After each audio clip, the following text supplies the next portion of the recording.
오늘 경영 정상화 계획을 내놓기로 위해 열기로 한 기자간담회를 취소했습니다. 고용 보장을 요구하는 비정규직 노조가 기습 시위를 벌인 탓입니다.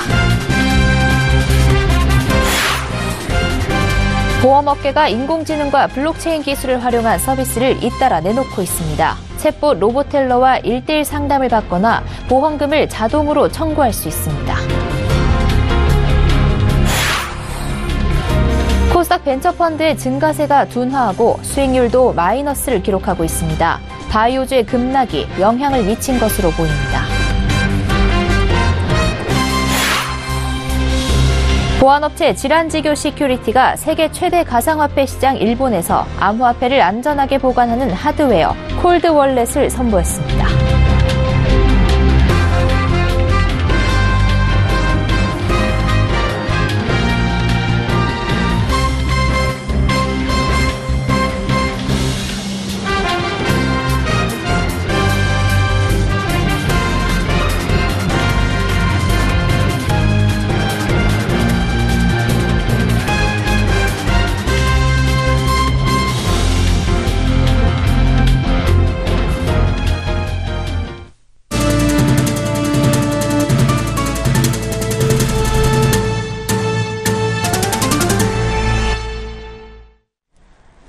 시청자 여러분 안녕하십니까? 센 경제 현장 양한나입니다.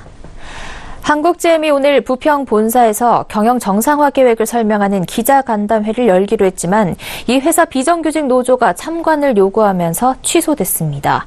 사측은 경영진의 안전 문제가 우려된다는 이유를 댔습니다. 경영 정상화를 위해 노사 한마음을 모아도 모자랄 판에 첫걸음부터 삐걱이는 모습입니다. 정창신 기자가 보도합니다.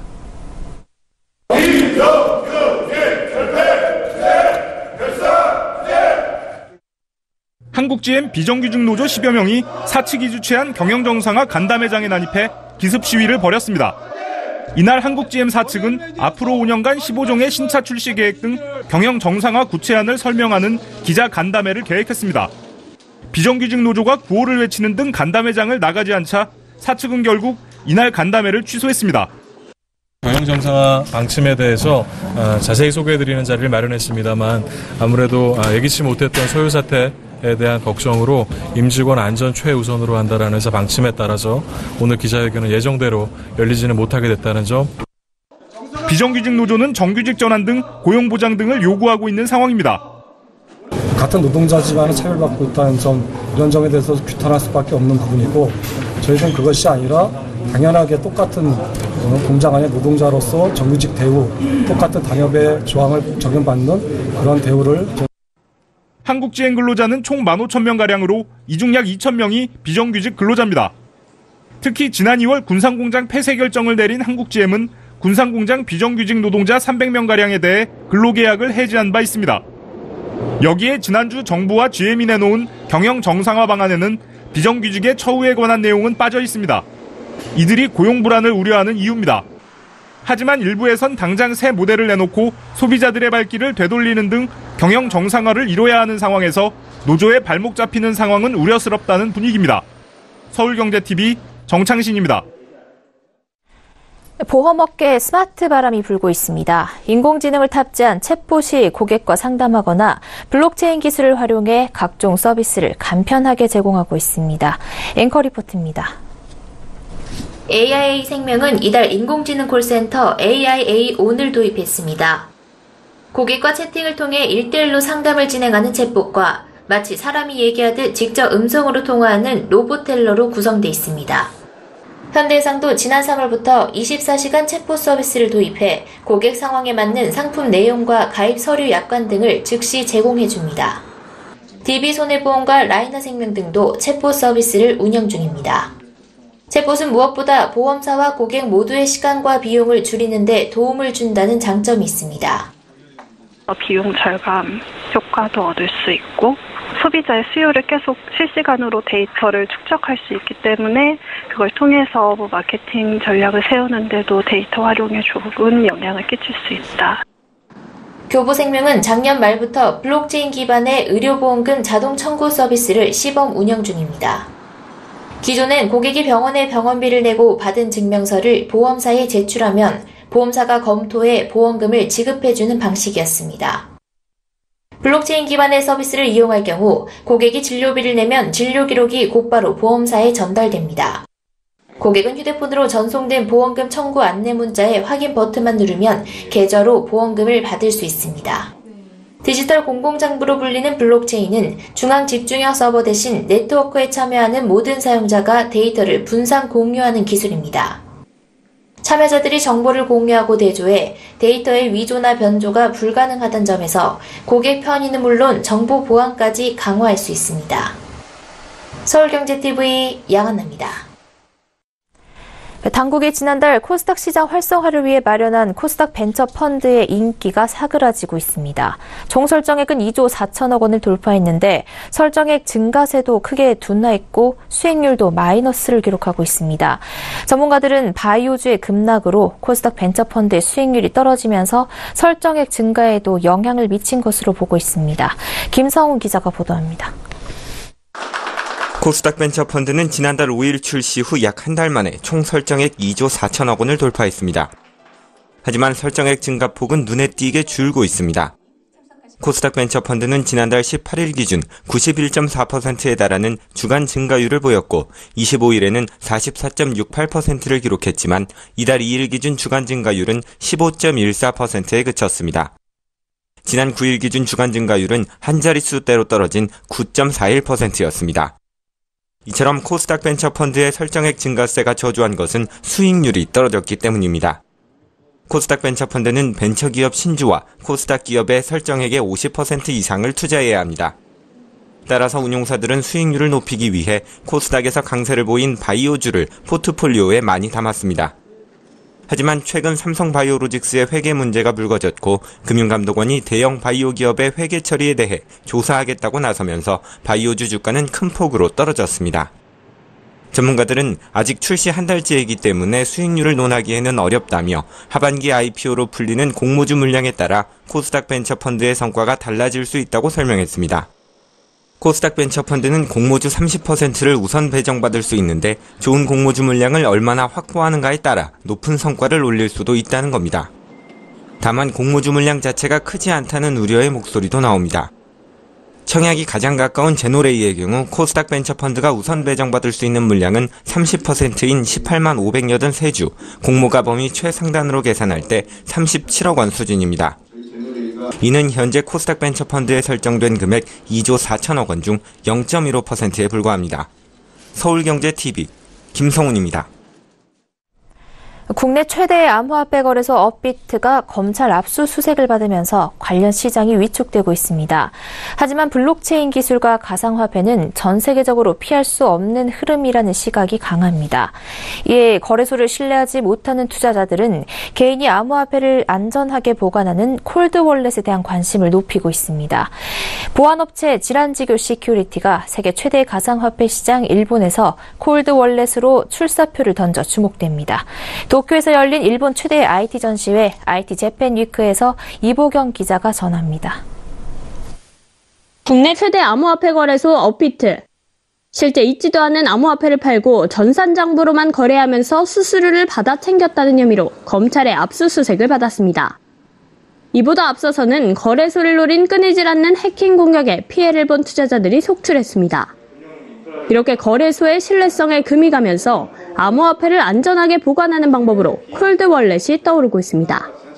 콜드월렛은 암호화폐를 온라인에서 분리해 개인이 안전하게 보관하는 하드웨어 지갑입니다. 따라서 암호화폐를 온라인 서버에 저장해 해킹에 노출될 가능성이 있는 핫월렛에 비해 안전합니다. 이런 가운데 국내 보안업체인 질환지교 시큐리티가 콜드월렛 디센트로 일본 시장에 뛰어들었습니다. 가장 중요한 건 보안인데요. 보안 OS도 만들었고 또 보안 칩을 통해서 키를 안전하게 저장할 수 있도록 2중, 3중 보안에 신경을 많이 썼습니다. 또 비밀번호를 일일이 입력할 필요 없이 지문으로 편리하게 로그인할 수 있도록 하면서 보안까지 높였습니다. 카페나 편의점 같은 곳에서도 이렇게 QR코드만 찍으면 자신이 가지고 있는 암호화폐로 결제까지 할 수 있습니다. 지란지길 시큐리티는 전 세계 암호화폐 거래 규모의 50%를 차지하는 일본 시장을 선점하겠다는 포부를 밝혔습니다. 뿐만 아니라 블록체인 기반 메일 증빙 솔루션도 선보입니다. 기업 간 커뮤니케이션의 대부분을 담당하는 메일에 대한 신뢰도를 블록체인을 통해 높이겠다는 겁니다. 가상화폐 전자지갑으로서의 시장의 목표는 올해 저희가 일본에서 선주문 계약을 하고 있는 지금 진행 중인 게 한 2천여 개 정도의 계약을 진행 중에 있습니다. 이건 이제 내년에 목표로 하고 있는 건 한 10만 개 정도, 100억 정도 되겠죠. 그 정도가 단기적인 목표이고요. 일본 시장은 암호화폐 결제 시장이 세계 최대일 뿐만 아니라 보안업계에서는 글로벌 진출을 위해 꼭 거쳐야 할 필수 코스입니다. 일본 보안 시장은 우리나라의 5배 정도 규모로 전 세계 보안 시장의 2위를 차지하고 있습니다. 따라서 일본 시장은 글로벌 진출을 위한 교두보로 여겨집니다. 지란지길 시큐리티는 일본 시장에 2003년 진출해 현재 150여 개사의 파트너사를 확보하고 연 100억의 매출을 달성하고 있습니다. 이미 일본 시장에서 어느 정도 자리를 잡았다는 평가를 받는 지란지길 시큐리티는 올해 콜드월렛과 독자적인 블록체인 기술을 통해 한 단계 더 도약을 앞두고 있습니다. 일본 가상화폐에서 우리가 이 제품이 성공한다면 전 세계 시장을 석권할 수 있다라는 생각을 가지고 있습니다. 일본에 이미 저희가 구축해놓은 많은 파트너들이 있기 때문에 충분히 성공을 할 수 있다고 생각을 하고 있습니다. 일본 시장에서 2020년까지 300억 매출을 달성하겠다는 지란지길 시큐리티.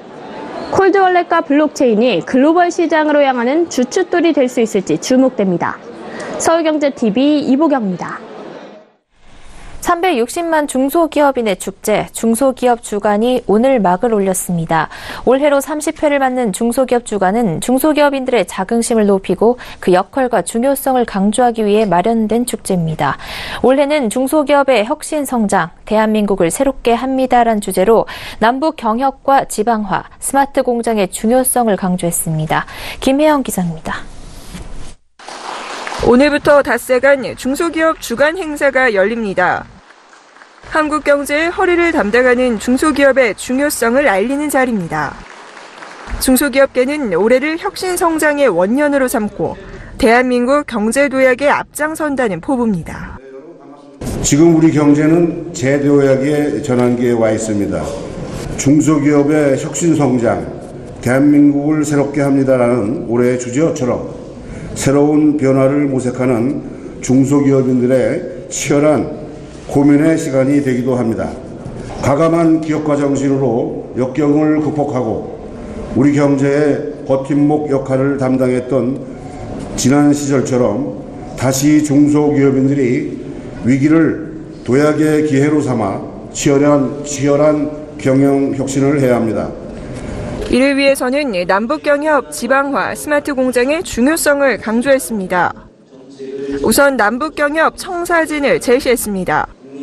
남북관계가 진전되면 북한 인력을 산업 현장에 투입해 인력난을 해소하고 이를 중소기업의 새로운 성장 동력으로 삼겠다는 방침입니다.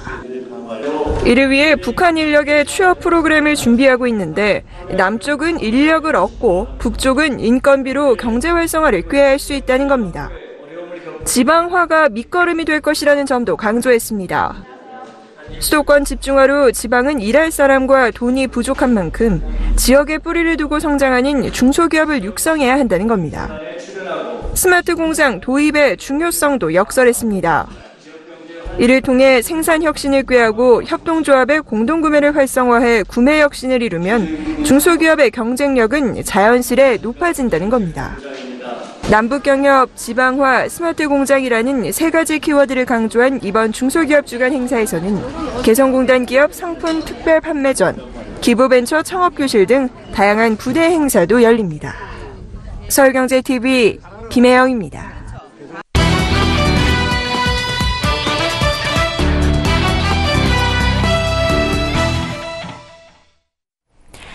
채용비리 사태 여파로 공채 계획을 미뤄온 은행권이 조만간 채용을 재개할 전망입니다.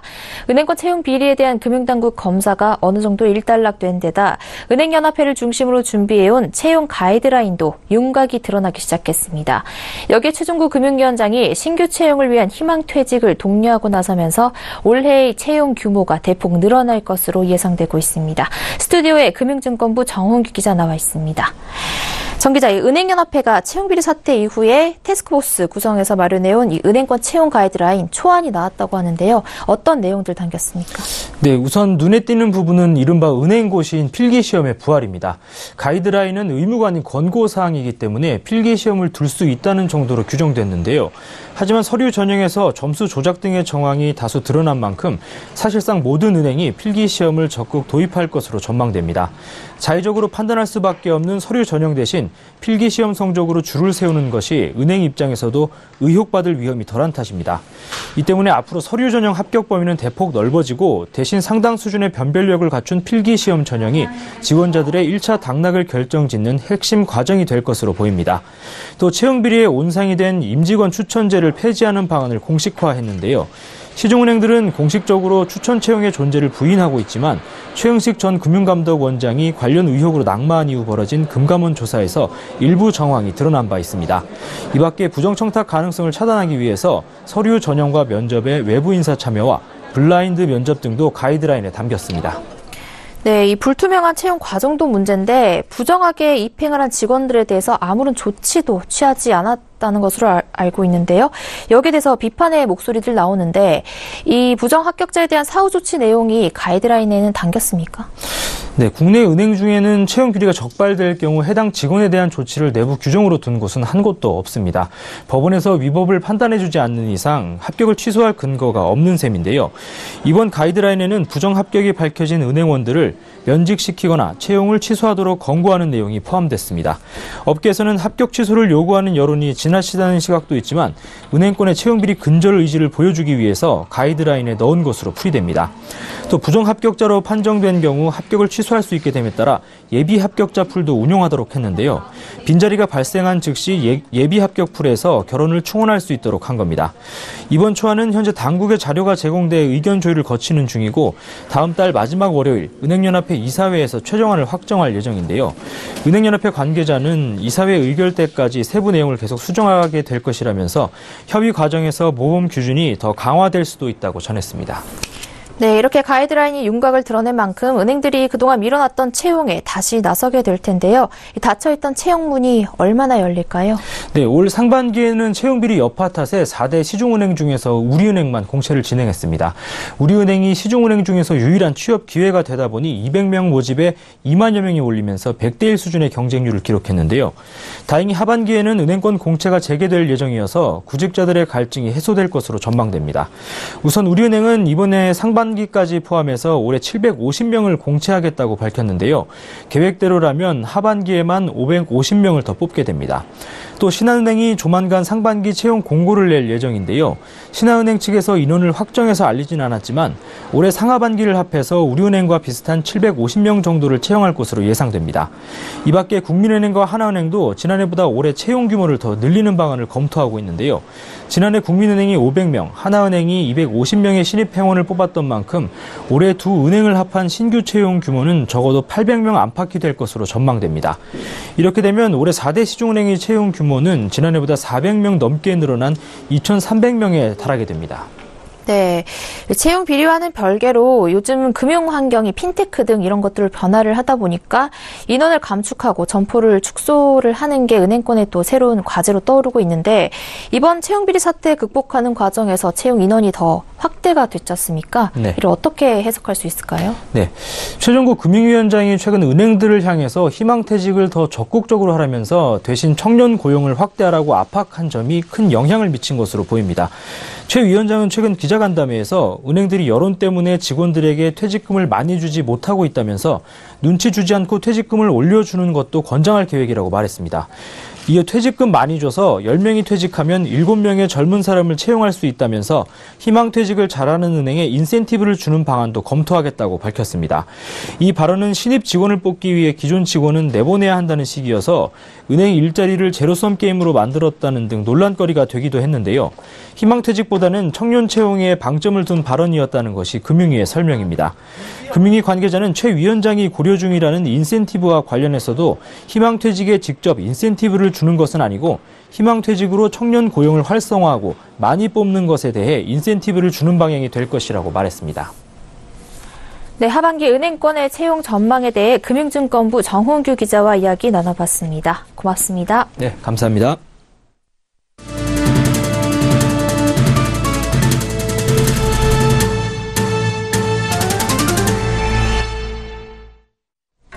우리나라 국민이 가장 불안을 느끼는 위험 요소는 미세먼지인 것으로 조사됐습니다.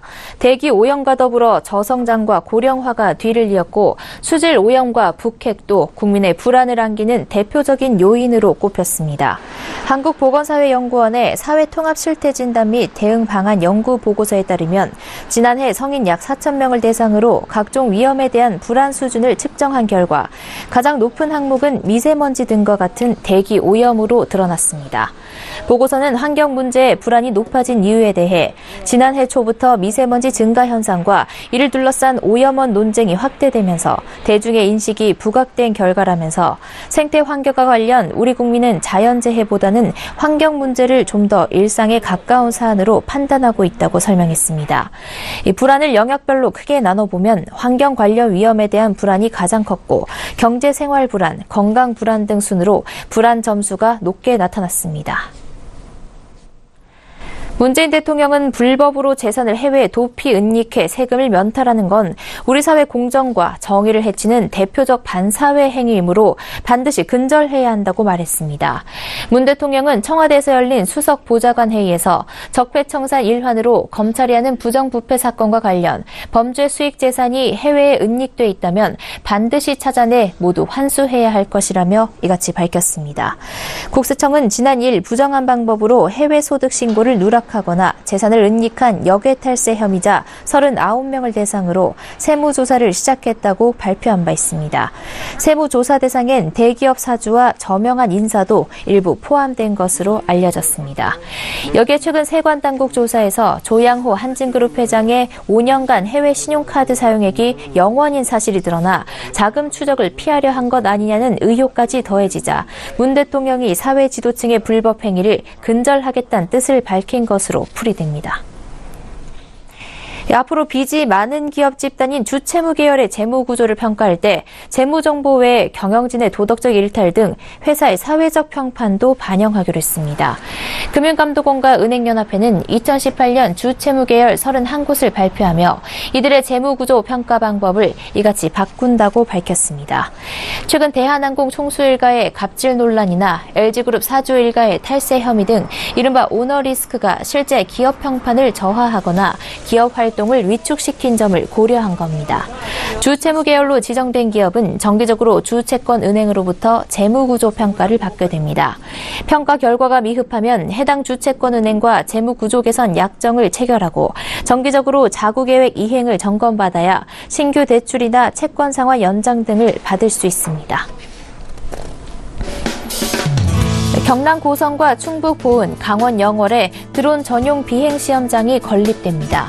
국토교통부는 민간의 드론 비행시험을 지원하기 위해 시험 공간과 지원시설 등을 종합적으로 제공하는 드론 전용 비행시험장 공사에 착수한다며 이같이 밝혔습니다. 국제신용평가사 무디스는 신용금융지주에 대한 기업 신용등급을 A1 등 등급 전망을 안정적으로 각각 부여했습니다. 무디스가 신용등급 A1을 부여한 국내 금융지주사는 신한금융지주가 유일합니다. 교육부와 KB금융그룹이 저출산 문제 해결을 위한 유아교육, 초등돌봄 발전 업무 협약을 맺었습니다. 이번 협약으로 KB금융은 2022년까지 750억 원을 들여 공립병설유치원 250학급, 초등돌봄교실 1,700개를 늘리기로 했습니다. 에버랜드가 오는 18일부터 다음 달 17일까지 장미축제를 진행합니다. 1985년 국내 첫 꽃축제로 시작한 에버랜드 장미축제는 그동안 국내 주요 기업과 지자체들의 벤치마킹 대상이 되며 70여 개 꽃축제의 효시가 됐습니다. 센 경제 현장 여기까지입니다. 시청해주신 여러분 고맙습니다.